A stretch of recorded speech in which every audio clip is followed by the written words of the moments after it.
साहब, मेरे सामने बैठे सभी मेरे भाई और बहनों, जिनको पुरस्कार मिला है और एक अच्छा काम किया है, ऐसे सभी मेरे बंधुओं, इस क्षेत्र में हमारे एनजीओ काम करते हैं, ऐसे सभी एनजीओ के पदाधिकारी, प्राइवेट हॉस्पिटलों के सभी महानुभाव और इस कार्यक्रम में आए चिकित्सा विभाग के सभी भाई और बहनों, और इसमें जो युवा चिकित्सक या नर्सिंग के सभी स्टूडेंट, सबसे पहले तो मैं आप सभी को बहुत बहुत धन्यवाद और साधुवाद देता हूं,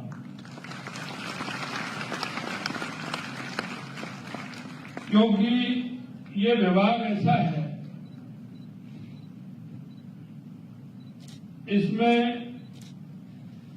हम मानते हैं कि आप एक अधिकारी के रूप में, कर्मचारी के रूप में, एक संस्था के प्रतिनिधि होने के रूप में काम करते हैं,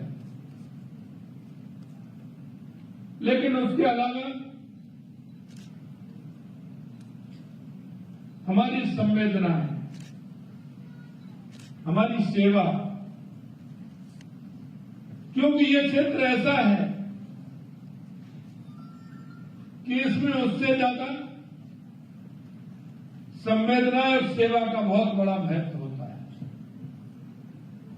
हमारे अंदर क्या भाव है, हम देखते हैं कई बार, चाहे हमारा नर्सिंग कर्मी हो, चाहे हमारे चिकित्सक हो, जैसे ही घर पर पहुंचता है, देर से पहुंचता है, लेकिन तुरंत उसके बाद फोन आता है, लेकिन उसकी मजबूरी होती है, और मजबूरी नहीं, वो आंतरिक भाव होता है। जब फोन आता है तो वो घर से उसके छोड़ करके सेवा के लिए तत्पर रहता है, और रात्रि में भी सेवा करने के लिए आता है। मित्रों, कोई भी अभियान आता है, कोई भी टीकाकरण हो, कोई भी किसी तरह की बीमारी हो, आप उसमें तत्पर रहते हैं, अपने को भी सुरक्षित रखते हैं और सामने वाले को भी सुरक्षित करते हैं। इसलिए मैं आपको बहुत बहुत धन्यवाद देना चाहता हूं। आज ये विश्व जनसंख्या दिवस है। आप सभी जानते हैं कि परिवार कल्याण के माध्यम से हर क्षेत्र में आप काम करते हैं, और जो पुरस्कार आपको मिला है वो आपको जनता के अंदर अवेयरनेस करना, जागरण करना, उनको सही दिशा दिखाने का काम करना, उनको बुला करके समझाना और उस क्षेत्र में आगे बढ़ना, इसके लिए आपको पुरस्कार मिला है। निश्चित रूप से हम कह सकते हैं कि जनसंख्या, बढ़ती हुई जनसंख्या देश नहीं दुनिया के लिए चिंता का विषय है। लेकिन मैं आपसे इतना कहना चाहता हूं, क्योंकि आपने देखा होगा हमारे संसाधन हमारे पास सीमित, इसके अलावा संसाधन नहीं। हम अगर देखते हैं तो कई बातें हमारी समझ में भी आती हैं, बढ़ती हुई जनसंख्या, क्योंकि जल भी सीमित, जमीन भी सीमित, संसाधन भी सीमित, और आने वाली जो जनसंख्या से समस्याएं उत्पन्न होती हैं, वो ये देश का काम नहीं है, वो पूरी दुनिया का है। अगर हम पूरी दुनिया को अगर देखते हैं और उस मानचित्र को हम देखते हैं, तो हमारे यहां जिस तरह की जनसंख्या का अनुपात है और पिछले 25, 30, 40 सालों में बढ़ा है, और उसमें अब हमें इस अभियानों के माध्यम से, परिवार कल्याण के माध्यम से जो एक अवेयरनेस आई है, एक लोगों की सोच बदली है, बदलती सोच में हम हमारे देश को, हमारे प्रदेश को आगे बढ़ाने का काम करते हैं। मैं इतना ही कहना चाहता हूं कि संयुक्त राष्ट्र संघ ने इस कार्यक्रम को 11 जुलाई को जनसंख्या दिवस मनाने का काम 1989 में पहली बार शुरुआत की थी, और जब से लेकर के अब दुनिया के देशों ने इसको एक अभियान के रूप में चलाया, क्योंकि जनसंख्या, बढ़ती हुई जनसंख्या इस सीमित संसाधनों के लिए, चाहे सीमित जल हो, सीमित जमीन हो, निश्चित रूप से एक बहुत बड़ा हिस्सा ऐसा है कि जहां जनसंख्या बढ़ती है तो कई तरह की समस्याएं पैदा होती हैं। मैं आपसे इस मौके पर इतना कहना चाहता हूं, आपने देखा होगा देश के यशस्वी प्रधानमंत्री नरेंद्र मोदी जी ने 2014 में एक अभियान चलाया था, क्योंकि हमारे लिंग अनुपात में भी जितना अंतर आ गया था, बेटी बचाओ बेटी पढ़ाओ का अभियान चलाया था।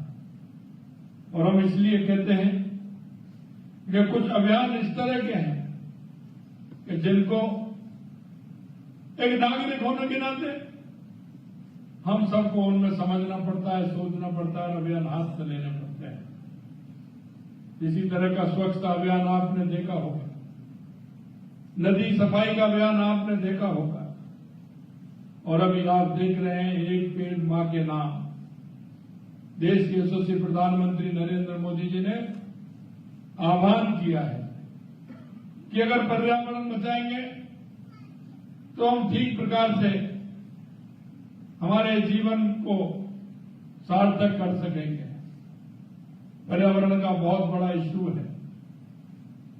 कटती हुई, सिकुड़ती हुई नदियां, कटते हुए जंगल, छोटे होते हुए पहाड़, ये प्रकृति का सौंदर्य जिस तरह से अंतर आ रहा है, हम सभी का दायित्व बनता है कि हम इस पर्यावरण को भी बचाने का काम करें। मैं आपसे इतना ही कहना चाहता हूं, यह भी अभियान वही अभियान है, लेकिन मैं एक बात जरूर मैं आपसे कहूंगा कि यह अभियान दूसरे तरह का है। इसमें सभी का साथ होना चाहिए, लेकिन हम देखते हैं कि एक श्रेणी, उस पर कोई अंतर नहीं आ रहा है। लगातार जनसंख्या का प्रेशर बढ़ते हुए भी उसमें सुधार नहीं हो रहा है। हमें ऐसे लोगों को भी एक जनजागरण के माध्यम से उनको भी बताना चाहिए कि आने वाले समय में यह जनसंख्या का आधार अगर बढ़ेगा तो कई तरह की परेशानी भी होंगी। मैं इस मौके पर इतना ही आप सभी से कहना चाहता हूं, बढ़ती हुई जनसंख्या के कारण प्रकृति का संतुलन निरंतर बिगड़ता जा रहा है। जलवायु परिवर्तन इसी का हिस्सा है। हम देख रहे हैं कि पिछले कुछ वर्षों में महामारी, प्राकृतिक आपदाएं तेजी से बढ़ रही हैं। बढ़ती जनसंख्या, आर्थिक विकास, रोजगार, आय, वितरण, गरीबी और सामाजिक सुरक्षा को भी प्रभावित करती है। स्वास्थ्य, शिक्षा, आवास, स्वच्छता, पानी, भोजन, ऊर्जा तक सार्वभौमिक पहुंच सुनिश्चित करने के प्रयासों पर भी इसका व्यापक असर पड़ता है। यही नहीं, भारत में विश्व का केवल 2% भूभाग है और यहाँ की आबादी वैश्विक जनसंख्या में 16% का भागीदारी करती है। जन्म और मृत्यु दर के बेमेल अंतर के परिणाम स्वरूप पिछले कुछ दशकों में जनसंख्या में तेजी से वृद्धि हुई। हालांकि भारत की कुल प्रजनन दर में गिरावट दर्ज की गई है। महिलाओं की शिक्षा के स्तर का भी सीधा प्रभाव प्रजनन क्षमता पर पड़ता है। जनसंख्या वृद्धि में स्थिरता सुनिश्चित करने के लिए परिवार नियोजन एक प्रभावी उपकरण है। समाज में जागरूकता बढ़ाकर जनसंख्या नियंत्रण को प्रोत्साहित करना बहुत आवश्यक है और इसलिए जिनको पुरस्कार मिला है, मैं उन सभी को बहुत बहुत धन्यवाद और साधुवाद देना चाहता हूं। यह चिंतन का विषय है कि राजस्थान की जनसंख्या 1901 से 1951 के बीच 50 साल में मात्र 60 लाख बढ़ी, जबकि 1951 के बाद अब राजस्थान की जनसंख्या बढ़कर 8 करोड़ से भी ऊपर होने जा रही है। लेकिन संतोष का विषय है कि राज्य सरकार के प्रयासों से प्रदेश में जनसंख्या वृद्धि की दर निरंतर कम हो रही है। सतत विकास लक्ष्य 2030 के अनुसार कुल प्रजनन दर TFR का लक्ष्य 2.1 है, जबकि राज्य की कुल प्रजनन दर 2.0 है। मैं आपको इतना कहना चाहता हूं कि प्रदेश की सुदृढ़ चिकित्सा तंत्र एवं बेहतर परिवार कल्याण सेवाओं के कारण हम मातृ एवं शिशु स्वास्थ्य से संबंधित संकेतकों में देश के अन्य राज्यों से बेहतर स्थिति में है। कर्मयोगी देश के यशस्वी प्रधानमंत्री नरेंद्र मोदी जी ने 2047 तक का भारत को विकसित राष्ट्र बनाने का जो सपना देखा है, उसे पूरा करने के लिए जरूरी है कि हम संसाधनों पर जनसंख्या के दबाव को निरंतर कम करें। इसीलिए मैं कह सकता हूं कि आपने देखा होगा, हमने स्वास्थ्य सेवाओं के लिए, जैसा कि माननीय मंत्री महोदय ने बताया, हमने राजस्थान की जनता से हमारे संकल्प पत्र के द्वारा हमने वादा किया है कि बेहतर चिकित्सा सुविधा होगी। हमने ये भी कहा है कि नीचे तक उसको किस तरह से हम ले जा सकते हैं और हम आगे उसमें क्या कर सकते हैं। इसलिए हमने आशा आईडी के माध्यम से 16 अंकों की जो आईडी हमने बनाई है, उसमें हमने ये कहा है कि हमारे मरीज का पूरा डेटा हो, जन्म से लेकर के लास्ट तक उस मरीज के पास एक कार्ड हो, और वो कार्ड हमारा बना है।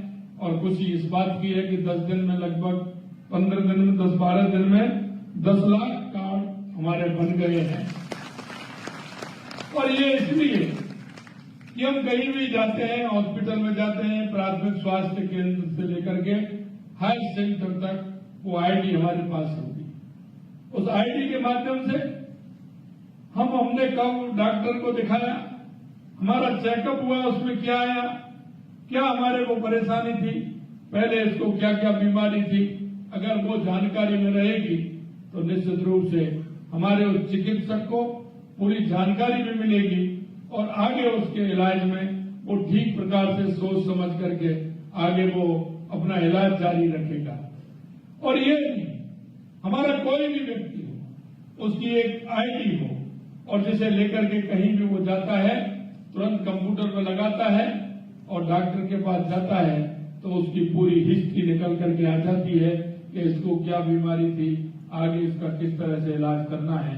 नहीं तो आप देखते हैं, कई बार मैं देखता हूं 10 दिन पहले गए हैं, उसने अपनी जांचें कराई हैं, लेकिन जब डॉक्टर के पास जाते हैं तो जांचों को भूल जाते हैं या वो इधर उधर हो जाती हैं, तो डॉक्टर साहब कहते हैं कि तुरंत फिर जांच कराइए।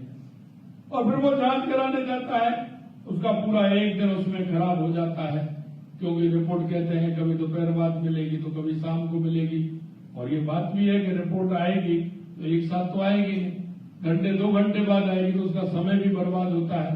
इसलिए हमने कहा है कहीं भी जाते हो पहले से उसमें जो हमारा कार्ड है उसमें वो कंप्यूटर में अंकित हो जाएंगे, तो जब वो दिखाने जाएंगे तो 10 दिन पहले, 15 दिन पहले या 2 महीने पहले की हिस्ट्री उनके सामने आ जाए।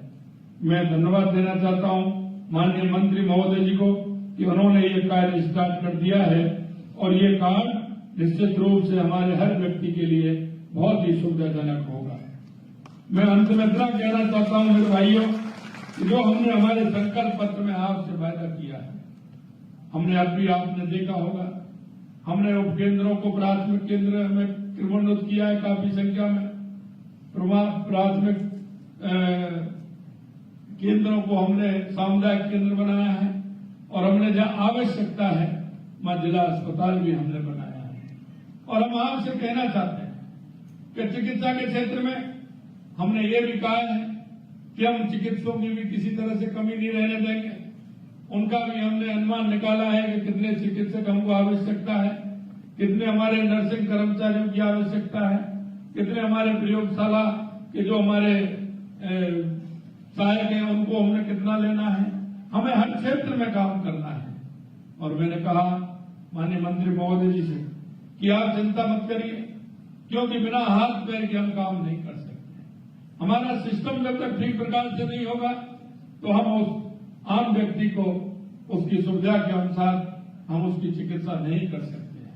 हम आपको विश्वास दिलाना चाहते हैं कि हमारा हर प्राथमिक स्वास्थ्य केंद्र, हमारा सामुदायिक स्वास्थ्य केंद्र या हमारा हॉस्पिटल पूर्ण रूप से संचालित हो।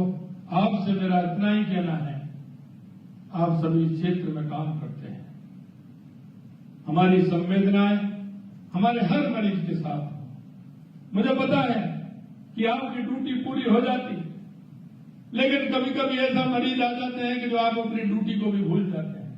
आप काम करते हैं, क्योंकि हमारा ये जीवन भर का संचय होता है। हमारा जीवन भर का वो संचय होता है, लोगों के मन में एक भाव पैदा कर देता है कि वो डॉक्टर साहब ऐसे हैं कि जब भी हम जाते हैं हमें देखने के लिए आते हैं। हम उनके घर अगर 1 बजे रात को पहुंच जाते हैं तो हमें देखते हैं। कोई भी एक हमारा नर्सिंग कर्मचारी होता है, अगर उसके पास जाते हैं तो निश्चित रूप से सलाह देता है, एक भाव पैदा होता है। हमारे काम के प्रति हमारा कर्तव्य भी बनता है, क्योंकि आप ये मत समझिए आप किसी दूसरी सर्विस में भी जा सकते थे, लेकिन आपके माध्यम से उन हजारों लोगों की सेवा होनी थी। इसलिए आपके प्रारब्ध में उस ईश्वर ने आपको एक सेवा के कार्य के लिए भेजा है।